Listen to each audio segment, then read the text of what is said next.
Halo saudara, kita berjumpa lagi di Melek Hukum. Kali ini saya sudah bersama dengan Prof. Edi. Saya mau kenalin dulu. Prof, thank you udah hadir. Akhirnya kita bertatap muka juga ya di episode kali ini.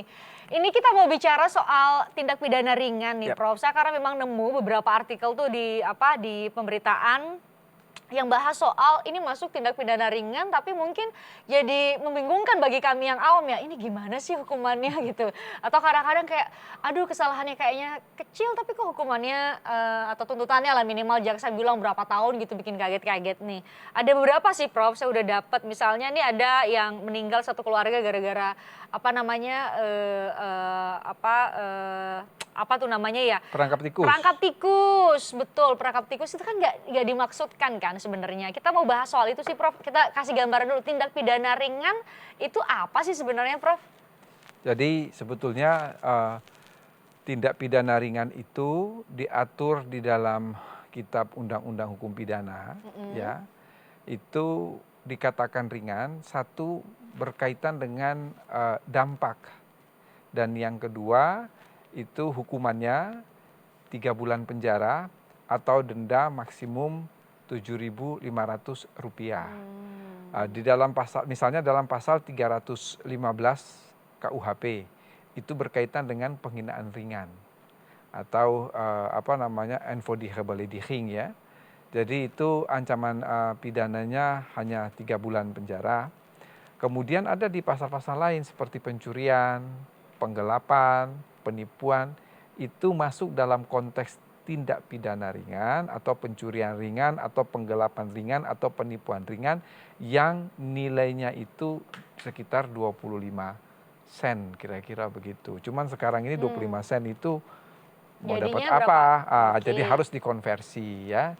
Dikonversi. Kalau dikonversi itu kan saya kira mungkin ya kira-kira di bawah 100-an ribu kira-kira begitu ya. Karena berarti itu kan dalam praktiknya para hakim juga udah menerapkan itu ya Pak? Ya seharusnya dikonversi dengan keadaan sekarang. Saat ini begitu, gitu ya, karena nggak mungkin udah pakai ukuran sen. Nah tapi ada juga hukuman-hukuman yang ringan itu disebutnya pelanggaran, Prof. Apa bedanya sama tindak pidana ringan? Begini, jadi di dalam doktrin hukum pidana itu ada namanya pembagian delik. Yang pertama itu adalah antara kejahatan dan pelanggaran. Jadi kalau di dalam KUHP, kejahatan itu ada pada buku 2 KUHP, pelanggaran ada pada buku 3. Apa yang membedakan kejahatan dan pelanggaran? Yang pertama adalah dari dampak. Dampak pelanggaran itu lebih tidak berbahaya dibandingkan dengan kejahatan. Yang kedua, hukuman untuk pelanggaran itu tidak lebih dari 1 tahun kurungan. Kalau kejahatan kan bisa sampai pada pidana mati. Yang ketiga, percobaan untuk melakukan pelanggaran itu tidak dipidana. Sementara kalau kejahatan kan dikurangi 1/3 dari ancaman maksimum. Kemudian yang keempat, biasanya pelanggaran itu untuk hal-hal yang memang kalau kita sebut dengan istilah wetdelikten ya. Jadi memang sesuatu yang tidak berkaitan dengan hal-hal yang sangat mendasar seperti kalau kita bicara rechtsdelikten itu yang sudah dari sananya sebagai suatu kejahatan. Misalnya pembunuhan, kemudian pencurian, pemerkosaan itu memang sudah dari sananya itu adalah kejahatan. Jadi itu pembagian delik antara kejahatan dan pelanggaran. Hanya saja di dalam perkembangan lebih lanjut sepertinya pembedaan antara kejahatan dan pelanggaran itu sudah tidak lagi signifikan. Inilah yang membuat mengapa para penyusun RUU KUHP tidak lagi membedakan antara pelanggaran dan kejahatan. Jadi RUU KUHP itu hanya 2 buku. Buku 1 ketentuan umum, itu kita bicara mengenai asas-asas, buku 2 berbicara mengenai tindak pidana. Sementara kalau tindak pidana ringan itu pada hakikatnya adalah kejahatan. Dia terdapat dalam buku 2. Hanya saja tadi saya katakan nilai nominal atau mungkin dampak dari kejahatan itu tidak begitu signifikan sehingga ancaman pidananya itu ringan. Nah, seperti tadi saya katakan penghinaan ringan, pasal 315 KUHP itu cuman berapa bulan, 3 bulan penjara kalau saya tidak salah. Sederhananya bisa dilihat dari ancaman hukumannya ya, Betul. Prof, yang lebih untuk ringan. Tipiring, untuk tindak pidana ringan. Ya. Dan tindak pidana ringan itu pun diperiksa dengan proses yang berbeda dengan tindak pidana biasa atau kejahatan biasa. Kalau hari-hari ini karena di masa pandemi, Prof, kami pasti paling sering mendengarnya adalah ada pelanggaran pembatasan sosial berskala besar misalnya. Nah itu bukan sebuah kejahatan kan, Prof? Itu bukan sebuah kejahatan jelas. Bukan. Karena yang pertama kita lihat bahwa ini kan kita mengikuti undang-undang tentang kekarantinaan itu ya, yang berkaitan dengan pandemi. Dan sudah saya katakan pada beberapa episode yang lalu bahwa memang di dalam undang-undang karantina kesehatan itu ada pasal sapu jagat. Lalu kemudian ini pemberlakuan PSBB atau pembatasan sosial berskala besar, ini semua kan diserahkan kepada pemerintah daerah masing-masing. Kalau menurut undang-undang, maka gubernur meminta izin kepada Menteri Kesehatan untuk memberlakukan PSBB. Begitu PSBB diberi izin oleh Menteri Kesehatan, lalu biasanya ada peraturan daerah yang mengatur itu. Karena masing-masing daerah itu kan berbeda.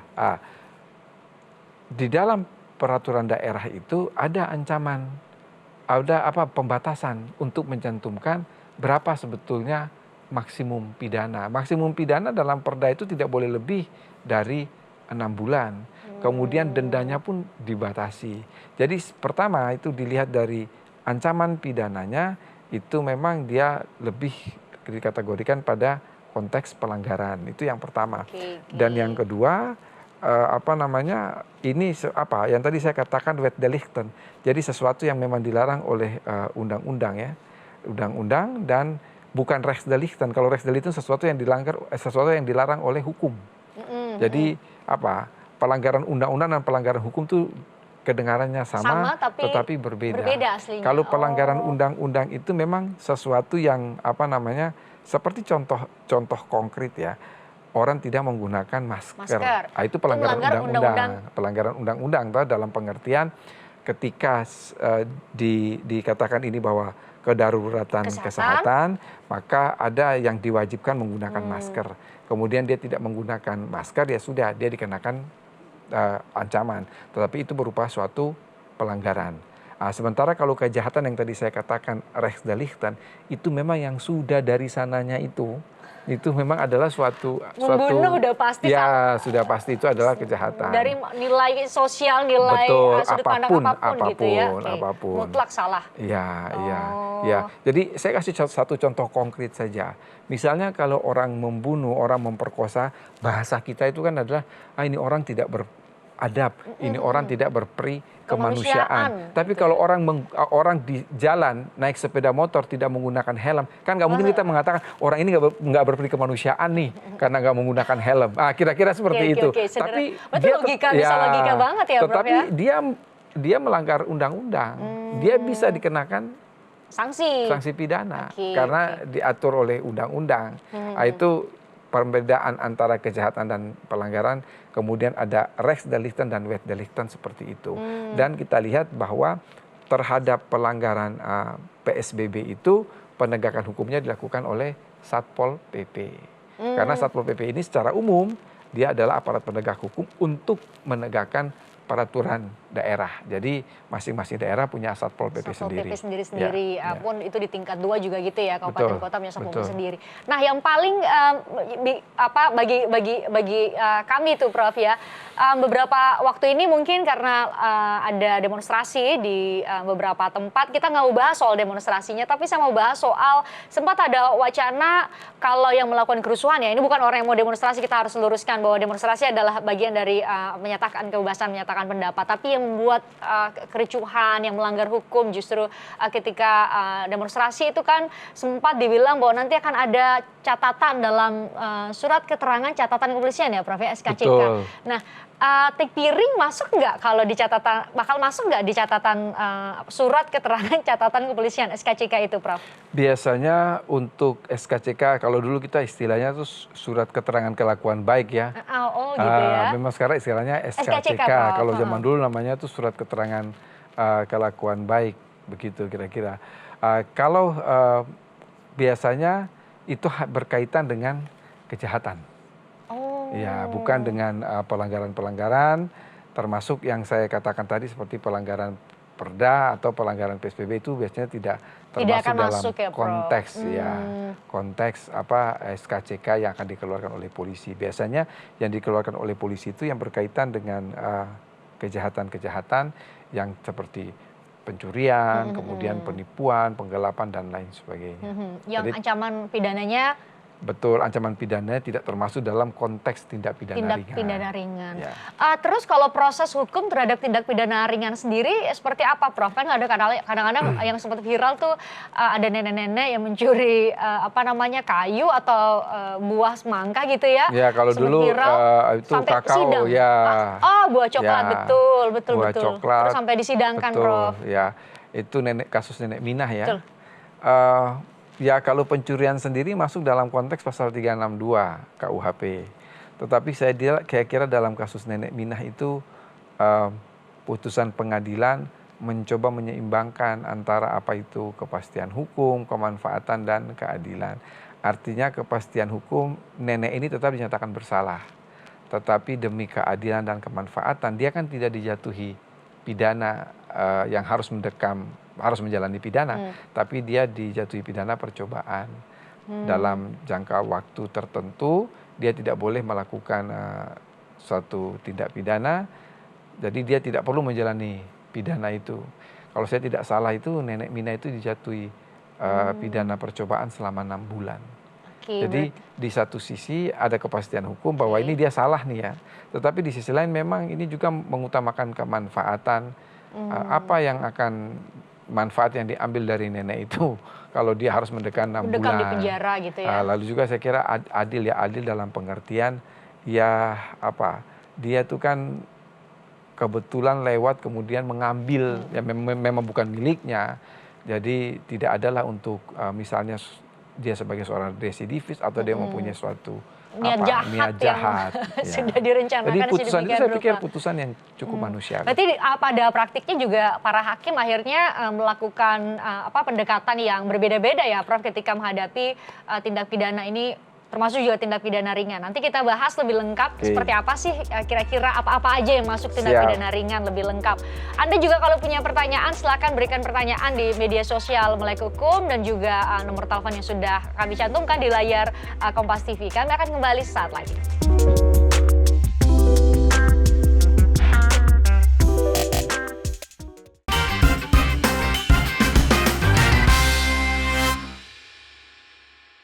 Kembali bersama kami di Melek Hukum, masih bersama dengan Prof Edi. Prof, ini saya banyak banget nemu artikel-artikel yang mungkin jadi pertanyaan buat pemirsa karena ini sanksinya mau gimana ya?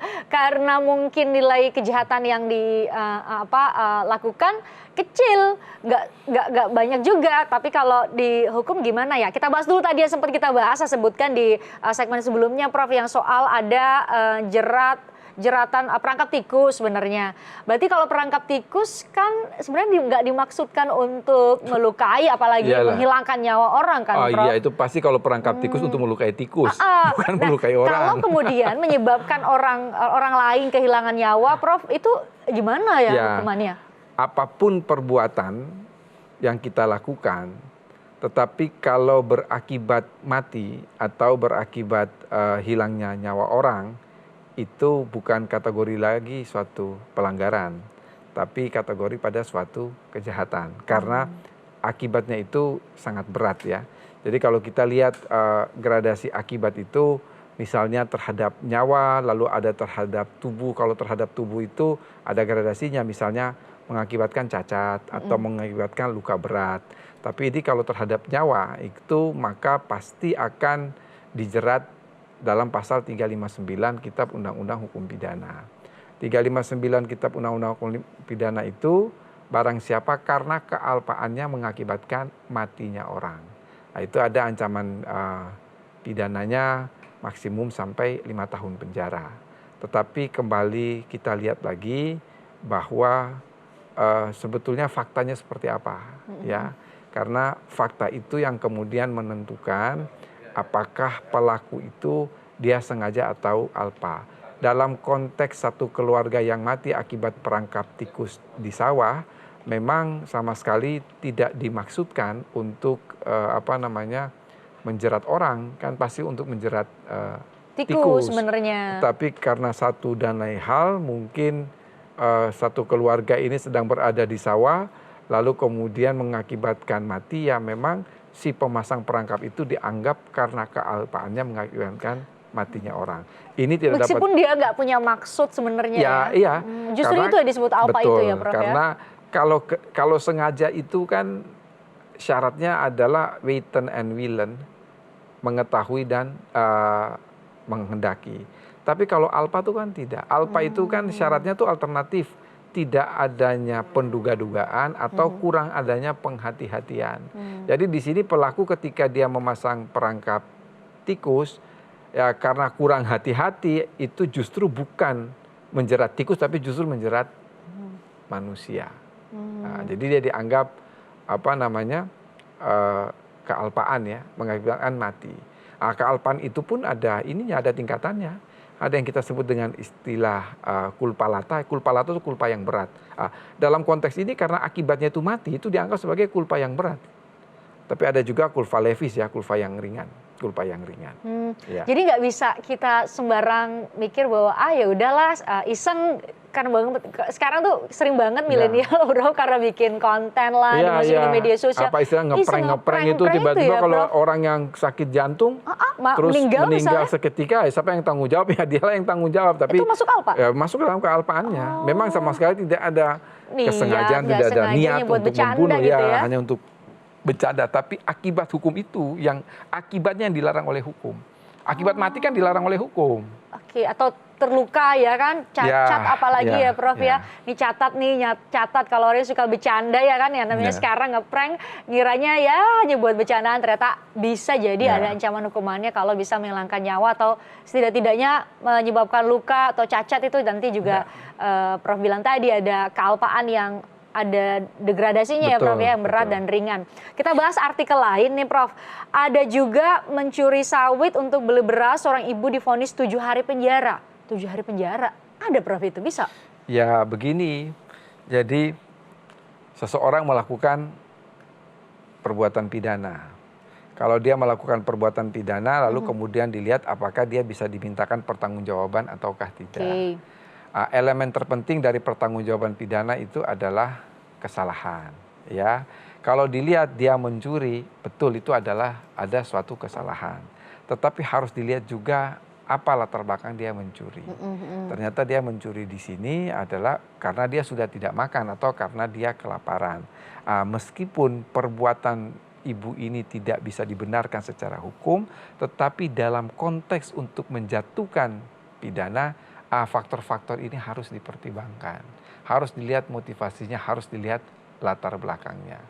Karena apa? Karena bisa saja memang unsur delik itu sudah terpenuhi, tetapi unsur delik yang terpenuhi itu kan tidak berdiri sendiri. Harus dilihat faktor-faktor yang mengakibatkan dia melakukan perbuatan tersebut. Itu yang kemudian menentukan berapa ancaman pidana yang layak dijatuhkan. Pun hanya harian gini, 7 hari penjara gitu? Iya, karena kalau ketentuan di dalam KUHP itu kan dia hanya mengatur maksimum pidana penjara atau maksimum pidana denda. Kalau di dalam doktrin itu namanya indefinite sentence. Jadi indefinite sentence itu pembentuk undang-undang hanya mencantumkan maksimum pidana yang boleh dijatuhkan. Pertanyaan lebih lanjut, kalau pembentuk undang-undang hanya mencantumkan maksimum pidana yang boleh dijatuhkan, maka pertanyaan umumnya berapa minimum pidana yang bisa dijatuhkan? Nah, di dalam pasal 12 KUHP itu minimum pidana penjara yang bisa dijatuhkan adalah 1 hari. Jadi kalau 7 hari ya dianggap adalah impas lah dengan perbuatan yang dilakukan. Dan dengan ya. pertimbangan tadi ya Prof, kenapa dia melakukan itu ya, karena tentu hakim juga nggak serta-merta melihat kesalahannya aja. Betul, ya. dia akan melihat berbagai faktor. Oke, itu juga sebagai pertimbangan, makanya ada amar pertimbangan sebelum ada pertimbangan, ada consideration itu sebelum pada amar pada putusan. Amar putusan ya Prof. Tapi seperti halnya tindak pidana umum lainnya atau tindak pidana khusus ya, ada juga Prof yang bisa lepas dari ada alasan pembenar, alasan pemaaf, alasan apalagi Prof kalau di pidana masuk juga di tindak pidana ringan. Jadi begini, kalau kita bicara mengenai alasan penghapus pidana itu kan berkaitan dengan orang itu dapat dimintakan pertanggungjawaban ataukah tidak. Ya, misalnya secara kejiwaannya terganggu misalnya. Ya, jadi begini, kalau kita bicara mengenai pertanggungjawaban pidana, maka apa toh elemen dari pertanggungjawaban itu? Elemen dari pertanggungjawaban itu yang pertama adalah kemampuan bertanggung jawab. Kemampuan bertanggung jawab ini seperti yang dikatakan oleh Christian tadi, kalau dia masih di bawah umur, kalau dia sudah dewasa tetapi gangguan jiwa, ini berarti dia tidak bisa dimintakan pertanggungjawaban berkaitan dengan kemampuan bertanggung jawab. Lalu yang kedua apa? Yang kedua dari elemen pertanggungjawaban pidana itu adalah bentuk kesalahan. Bentuk kesalahan itu berbicara mengenai hubungan sikap batin antara pelaku dengan perbuatan yang dia lakukan. Itu melahirkan kesengajaan atau kealpaan. Seperti tadi contoh kasus, orang yang memasang perangkap tikus di sawah. Hubungan sikap batin antara perbuatan dan pelaku, antara pelaku dan perbuatan yang dia lakukan, ini kan bukan kesengajaan. Kealpaan dalam pengertian apa? Sama sekali tidak dimaksudkan untuk menjerat manusia, tapi untuk menjerat tikus. Iya kan? Kemudian yang ketiga apa elemen dari pertanggungjawaban pidana? Tidak ada alasan penghapus pidana. Apa itu alasan penghapus pidana? Alasan pembenar, alasan pemaaf. Kalau alasan pembenar itu menghapuskan sifat melawan hukumnya perbuatan, kalau alasan pemaaf menghapuskan sifat dapat dicelanya pelaku.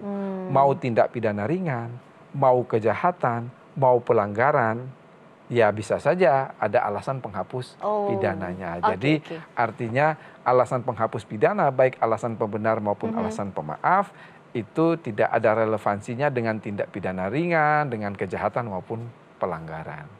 Jadi ya bisa saja ada alasan penghapus pidana baik pada tipiring, pada kejahatan maupun pada pelanggaran. Oh gitu, oke sama aja ya, sama tetap aja. Ya karena judulnya tetap tindak pidana itu ringan, berat, dan juga bahkan pelanggaran tadi ya Prof ya juga bisa dipertimbangkan.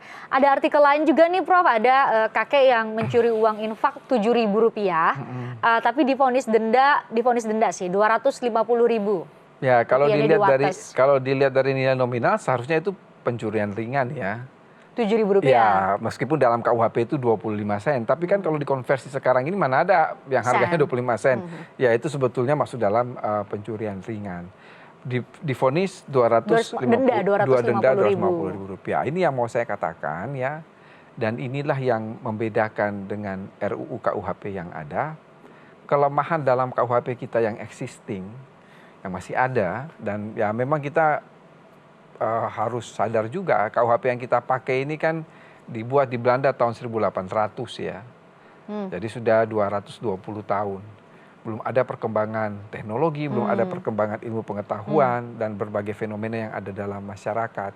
Jadi kelemahan di dalam KUHP kita yang ada, tidak ada yang dikenal dengan istilah standard of sentencing. Standard of sentencing itu adalah standar pemidanaan. Jadi standar pemidanaan itu adalah parameter, adalah ukuran yang digunakan oleh hakim untuk menjatuhkan pidana terhadap terdakwa. Bahkan bukan saja untuk menjatuhkan pidana terhadap terdakwa, bisa saja ini dalam konteks ketika dipertimbangkan semua itu berdasarkan standar, lalu ada namanya pemaafan hakim. Namanya rechtelijke pardon. Kalau di Belanda itu dalam pasal 9 KUHP Belanda, di dalam KUHP kita nggak ada.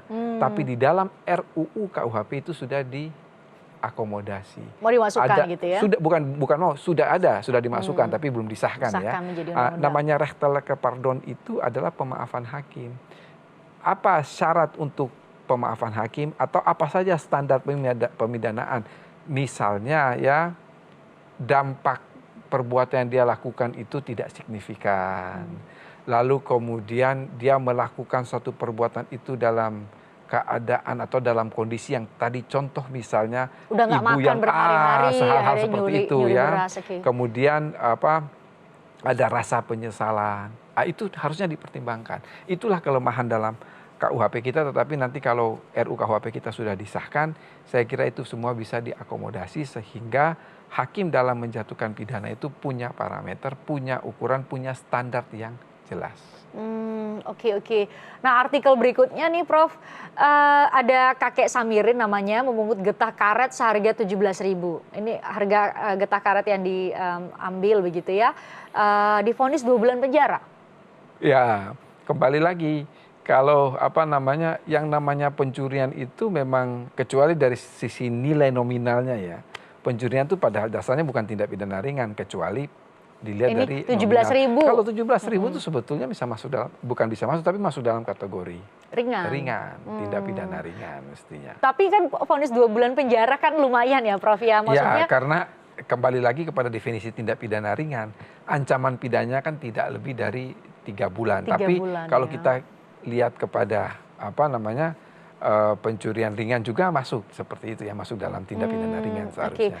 Nah, kalau bicara soal sanksi nih Prof, kadang-kadang kan kita baca tuh ya, mungkin pemirsa juga sering baca, nih orang korupsinya berapa miliar ya kan, divonisnya beda-beda misalnya. Itu baru satu tindak pidana khusus misalnya korupsi. Apalagi kalau kita bandingkan dengan tindak pidana yang terjadi nih, 17.000 dihukum 2 bulan penjara, ngambilnya 7.000, didendanya 250.000. Ini kan tampak lebih besar dari nilai kejahatan yang dilakukan kan Prof. Itu gimana perspektifnya? Yang pertama-tama harus dipahami bahwa penjatuhan pidana itu tidak bisa dihitung secara matematis. Oh gitu ya. Kalau dihitung secara matematis kalau kan kecil banget sih. Kalau dihitung secara matematis itu kan gampang banget ya, dalam pengertian kalau dia mencuri getah karet 17.000 dihukum denda 250.000. Kegedean hukumannya sih gitu ya. Makanya tinggal dihitung saja kan. Kalau orang korupsi 1 miliar itu kira-kira berapa getah karet kan. Nah, terus kemudian dikali 250.000 kan begitu. Itu logika matematikanya begitu, tapi kan tidak bisa demikian. Karena apa? Ya sekali lagi vonis hakim itu dia harus mempertimbangkan banyak hal. Ya itu tadi saya katakan bahwa motivasi orang melakukan, kemudian dampak terhadap perbuatan yang dia lakukan itu bagaimana terhadap masyarakat. Dan memang tidak terlepas juga pandangan masyarakat terhadap kejahatan yang dia lakukan. Itu sangat mempengaruhi vonis hakim. Oke, itu sangat mempengaruhi vonis hakim. Jadi kita juga sebagai masyarakat nggak bisa serta-merta kemudian membandingkan antara satu kasus dengan kasus yang lain. Betul. Yang kemudian menurut kita, kok nggak adil sih dalam sederhana itu ya gitu ya. Karena pasti ada berbagai pertimbangan yang karena bukan hitungan matematis. Bukan hitungan matematis. Oke, kalau Anda punya pertanyaan silakan disampaikan melalui media sosial yang sudah kami tampilkan di layar, melalui nomor handphone juga yang sudah kami tampilkan di layar. Saat lagi saya masih akan ngobrol dengan Prof. Edi.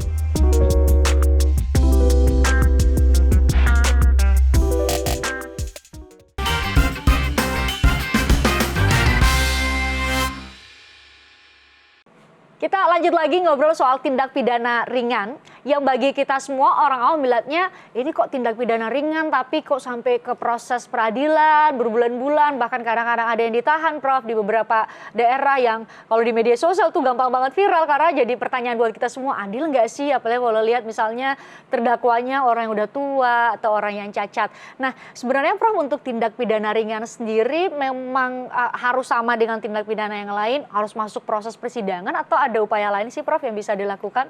Kalau proses persidangan iya. Iya ya, harus ya? Harus. Hanya saja di dalam KUHP itu ada 3 acara pemeriksaan. Ada 3 acara, yang pertama adalah acara pemeriksaan biasa. Acara pemeriksaan biasa tuh yang biasa kita lihat di TV itu. Jadi bermakan waktu bukan berhari-hari tapi berbulan-bulan, ya. Yang kedua adalah acara pemeriksaan singkat. Yang ketiga, ini yang menjadi fokus pertanyaannya Christian, kalau tidak pidana ringan, itu proses acaranya atau proses sidangnya dengan acara cepat. Itu diatur dalam pasal 205 sampai pasal 210 KUHP. Bagaimana? Kalau nggak salah tilang tuh ya Prof ya, kalau ditilang beda lagi. Beda lagi ya? Kalau perkara pelanggaran lalu lintas itu dimulai dari pasal 211 KUHP. Ada sendiri hukumnya, ada sendiri acaranya tuh ada ya. Ada. Okay. Tapi kalau tindak pidana ringan itu tadi saya katakan diatur dalam pasal 205 sampai pasal 210 KUHP dengan acara cepat. Acara cepat itu satu dengan hakim tunggal.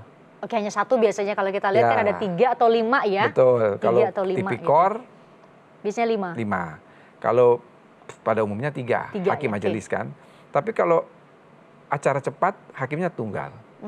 Yang kedua ya? Tidak ada penuntut umum. Jadi polisi dengan kuasa dari penuntut umum menghadirkan terdakwa di sidang pengadilan kemudian disidangkan. Ya. Jadi acaranya namanya acara cepat.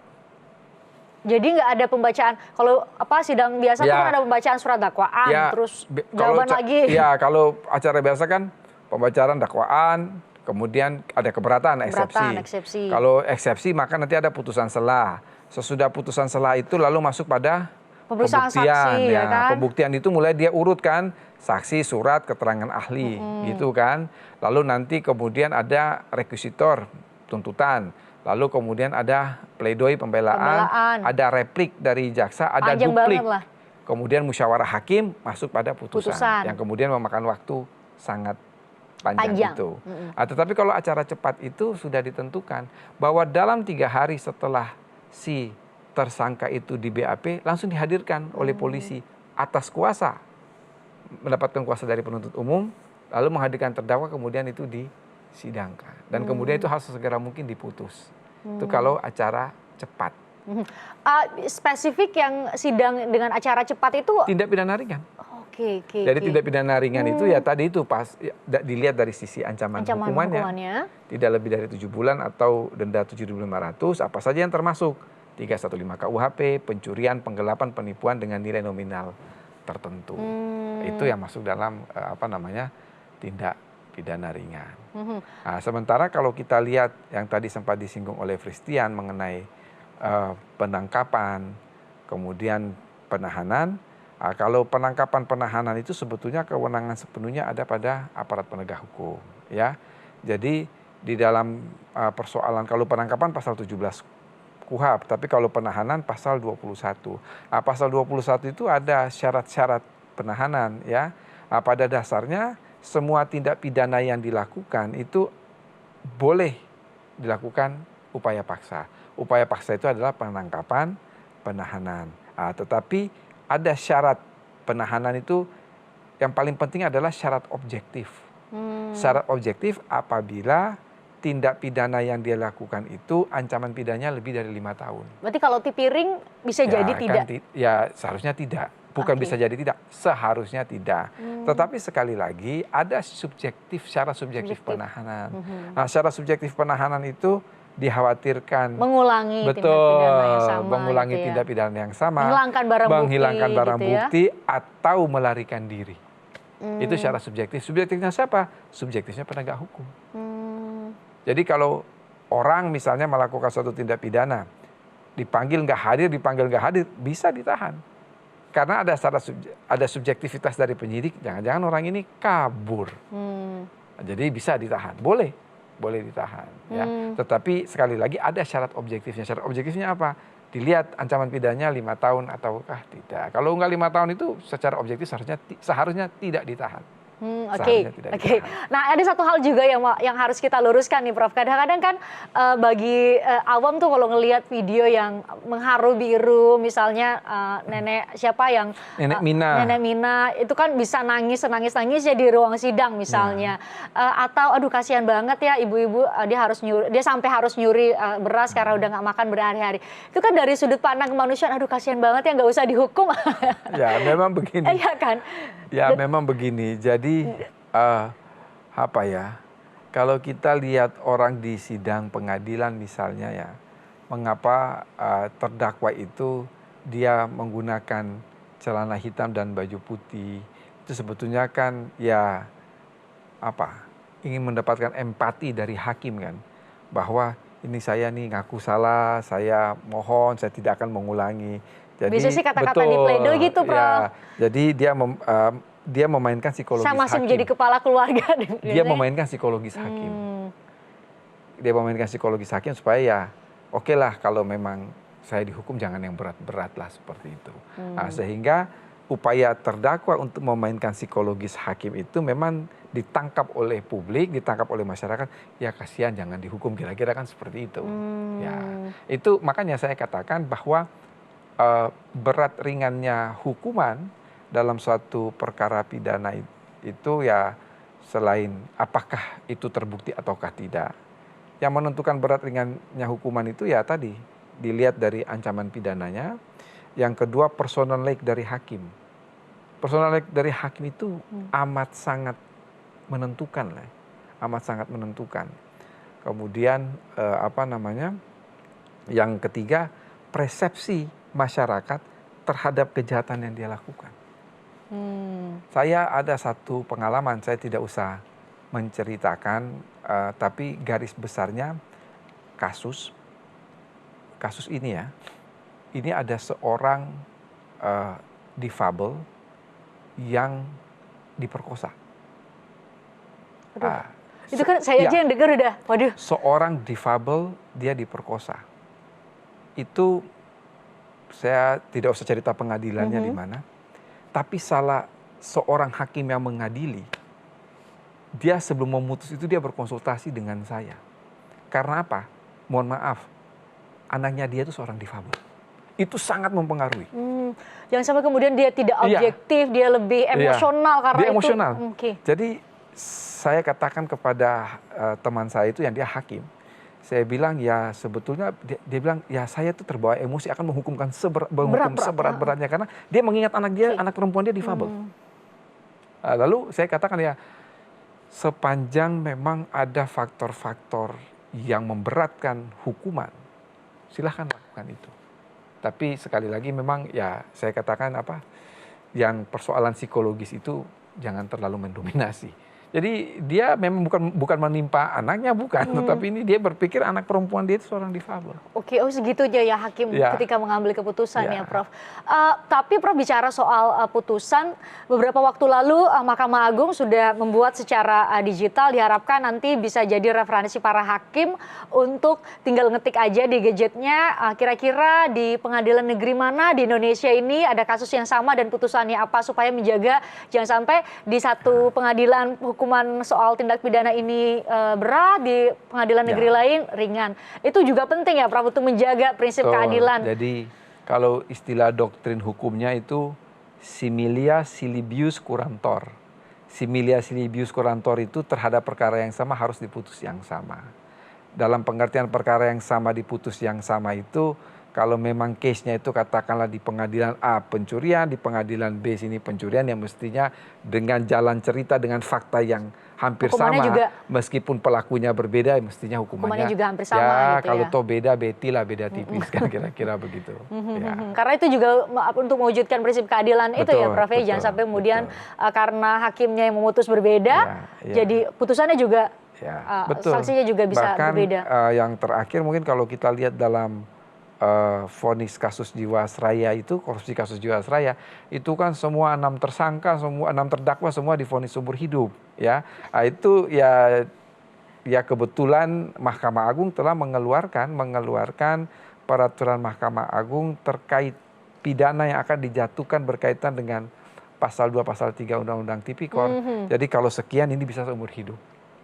Ya, saya kira hakim untuk mencegah disparitas pidana saja, begitu satu kena seumur hidup, maka 2, 3, 4, 5, 6 semua seumur hidup. Seumur hidup, oh ya, disparitas ya, ketidaksamaan atau meskipun, perbedaan. Meskipun yang pertama belum tentu hukuman itu dia sebanding dengan perbuatan yang dia lakukan. Memang kalau karena kita masing-masing terdakwanya punya peran beda kan. Makanya kalau kita lihat ya, misalnya sidang itu kan dinyatakan terbuka dan dibuka untuk umum.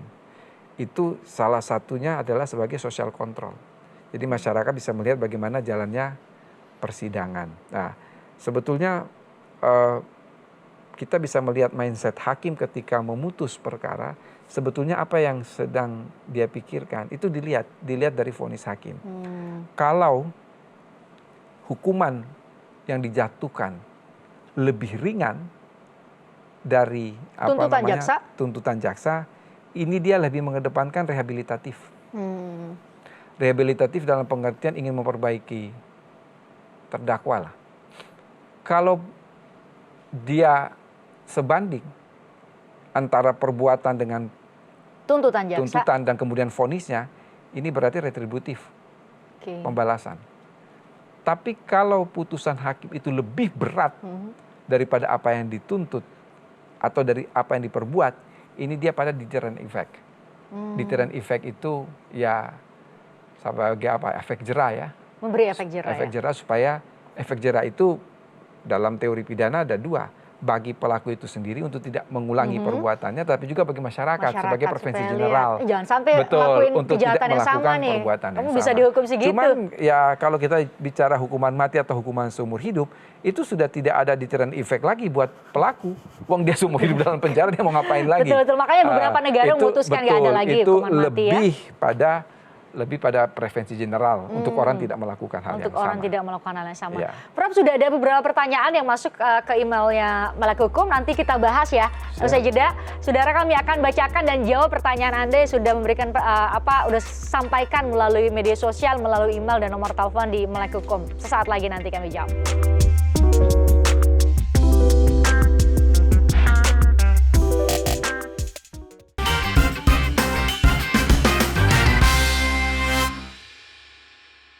Nah, ada beberapa nih Prof yang masuk ke emailnya Melek Hukum. Saya pilih dua ya. Kita akan jawab. Yang pertama dari Surya Lisantoso. Halo, saya ingin bertanya, perilaku apa saja yang digolongkan tindak pidana ringan? Ini kayak udah dibahas, tapi nggak apa-apa lah kita summary lah buat Surya. Di tempat saya tinggal mencoret tembok warga dengan grafiti merupakan tipiring juga. Oh ya, dan masa tahanan untuk pelaku tipiring itu sendiri biasanya berapa lama? Ini kayak kita udah bahas tapi nggak apa-apa lah, kita summary lagi Prof ya, di segmen terakhir. Kalau tindak pidana ringan itu satu, ancaman pidananya tidak lebih dari 3 bulan untuk penjara, dan yang kedua atau denda tidak lebih dari 7.500. Itu ada di dalam KUHP, dan kemudian kalau seperti misalnya vandalisme ya, vandalisme itu ya coret-coret, yang kalau dia lukis sih nggak apa-apa, tapi kalau dia coret-coret, kalau bagus, ya, mengotori dan lain sebagainya, ya memang dia termasuk dalam tindak pidana ringan. Ya? Oke, jelas ya Surya, jadi jangan coret-coret, jangan apalagi beli pilok, beli pilok tuh coret-coret ya. Iya. Kalau mau coret-coret ini mendingan nyemprot muka, kan nggak ada konsekuensi hukumnya. Atau kalau nggak izin aja, Pak itu ada tembok yang kurang bagus nih kelihatannya, saya gambarin aja, tapi gambarnya harus bagus ya Surya supaya nggak masuk ke kategori vandalisme. Kalau nggak ada konsekuensi hukum, aja sendiri ya. Nggak ada kok yang keberatan. Berikutnya Prof, ada Muhammad Yasser Fadilah. Katanya mohon penjelasannya, apakah perkara tindak pidana ringan pada pelanggaran perda, kayaknya Prof udah bilang deh, beda ya pelanggaran perda sama tindak pidana ringan, tidak boleh diputus farstek katanya pada saat persidangan. Oh begini, kalau ada yang namanya first take, ada namanya first Z.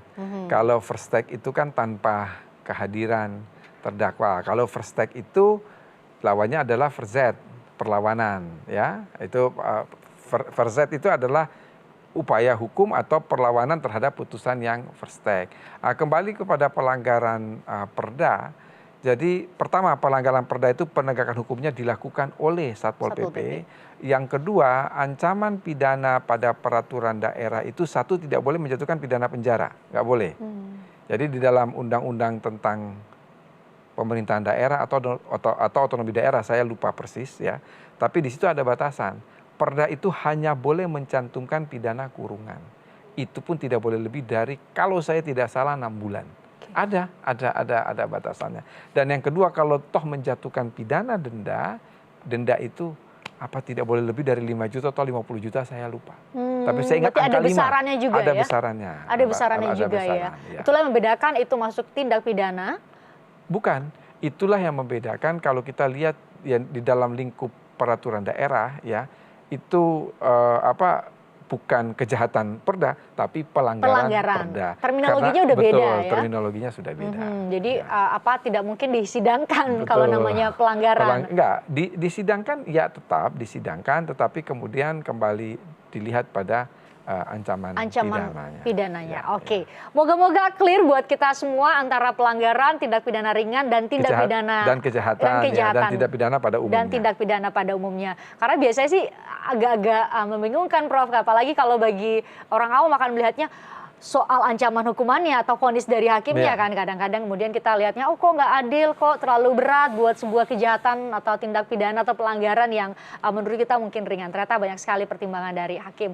Semoga memberi pencerahan buat kita semua sesuai dengan judul acara kita ya, Prof. Melek hukum. Supaya kita semakin melek hukum. Terima kasih, Prof. Udah dipakai maskernya. Kita udah mau pamit. Jadi kita mau pakai masker untuk sebagai bagian dari penerapan protokol kesehatan. Anda juga kami ajak untuk terus menaati protokol kesehatan dengan rajin cuci tangan, jaga jarak seperti saya dan Prof, dan juga memakai masker tentunya. Kita jumpa lagi di lain kesempatan. Silakan kasih pertanyaan, saran di berbagai media sosial kami, sudah dicantumkan di layar Kompas TV, ada nomor handphone, ada juga email. Kita jumpa lagi di lain kesempatan. Saya Christian Grich, sampai jumpa.